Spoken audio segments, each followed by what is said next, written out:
Hello all of you happy crafters and welcome back to my channel. It's April here and I really hope you have had a good week.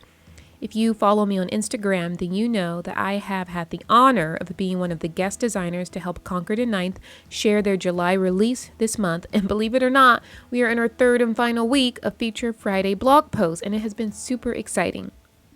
Today I'm really excited because I'm sharing a card I created using the new Fruit for Thought stamp and die set, and it is too cute. So let's go ahead and get into it.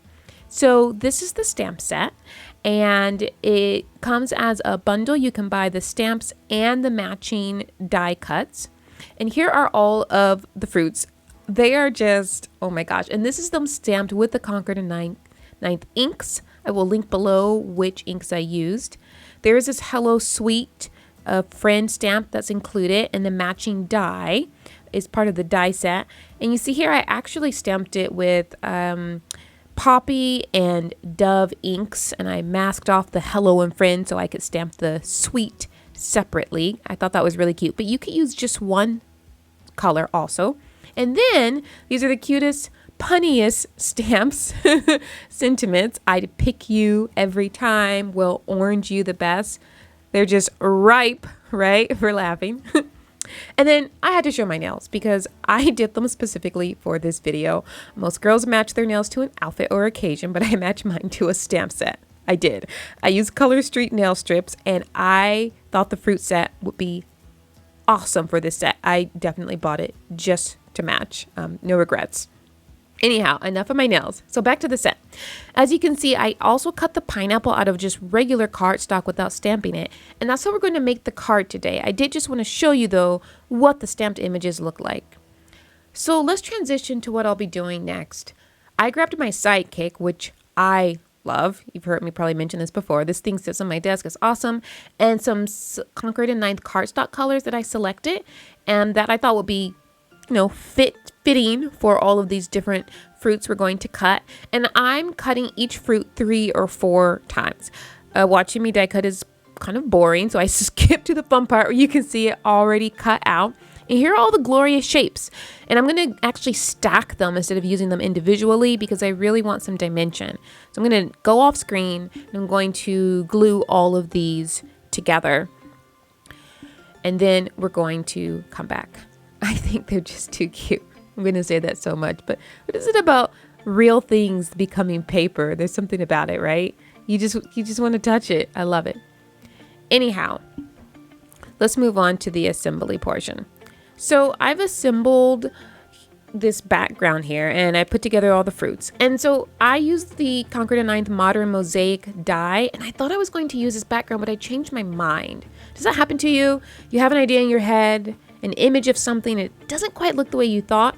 So I'm not going to use this. I actually am going to put it to the side and use it for a different project later. And I was like, what am I going to do here? I wanted these fruits to be on this background, but I just thought it was kind of blank. So I decided to take some Concord and Ninth inks. I chose the wheat color. I love wheat. I love the cardstock in the ink, and I thought I would do some light ink blending just on the white card base just to give a little bit of background for the fruit, and I am using my waffle flower mini media mat. That is a tongue twister for this purpose, and it's great. It holds my paper in place, and I'm just grabbing my ink blending tool and I am going to ink blend those. And I'm going to speed the video up here.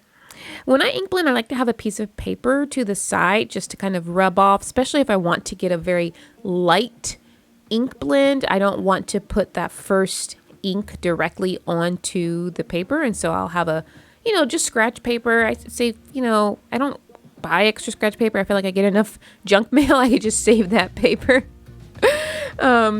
So here I'm just assembling the fruit where I kind of think I want them to go roughly. I feel like there's no wrong or right answer here. I'm just imagining, what am I going to do with these? And then I thought, I want a frame of some sort. And there's this scallop border die in the Concord and Ninth Fringe Frenzy kit, which I believe is on sale right now in their shop. And the Fringe Frenzy kit on its own is actually super cute. You can make fringe. I made a fringe like piñata cart, and the die makes the fringe for you. Instead of, remember those fringe scissors that used to exist, but the die does the fringe. Anyhow, this is part of it. You can do scalloped fringe, but I'm using it for making a kind of homemade frame. And so I just took a cardstock that had just a piece of cardstock, and I cut each of the corners with this die so that I could go ahead and make my frame.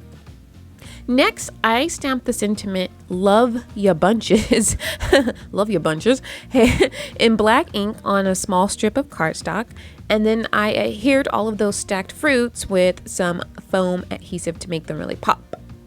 And I love dimension. So these little tiny foam squares. I don't quite remember where I bought these from, or I might have had them from a leftover from going to a class, or one of the oh my gosh, now it's slipping my mind. One of the expos, which of course I didn't get to go to last year. Anyhow, the next thing, kind of last step, I thought would be nice to add a little interest to the smooth cardstock pieces by adding back some of the details. So I grabbed my white jelly roller pen, which I've used some different white like gel pens, and the jelly roller, it just stays inky. Even if I haven't used it for a while, I kind of rub it on some paper and it comes back, and I love it. But anyhow, alternatively, you could also stamp on these pieces with the stamp set with white ink, which I think that will actually be amazing. I think I'm going to try that next. But here I just use my white jelly roller ink pen, and you can pick a jelly roller up online. You can find it in office supply stores. I think jelly rollers pretty, they're still pretty popular. They were popular when I was growing up. I'm surprised I'm still using them, but I love them. And now I'm just trying to figure out where I want the sentiment to be, because I thought maybe I wanted to put it in the middle, but then I didn't want to cover up those really cute fruits. So I finally decided to put it just in the lower right hand corner. Just pop it up a little bit with some dimension. Got some more foam tape, foam squares, and then last, adding just a little bit of shine, So I hope you enjoyed this video and the card creation. That is actually it for today. But if you head over to the Concord and 9th blog, which I have linked below, you can see all the projects from this week's designers. It's not just me. There's 2 other amazingly talented designers, and I'll put links to their blogs also below. And if you head over to my Instagram, there's another card I made this week by Concord and 9th that I did not get a chance to film, but it's featured on my Instagram page, and it's also on Concord and 9th's Instagram page along with their Feature Friday blog posts. So I hope everyone has a great weekend lined up. I hope that you are staying safe, that you are healthy, and please let me know in the comments what you think of this set from Concord and 9th, and I will catch you on my next video. Bye!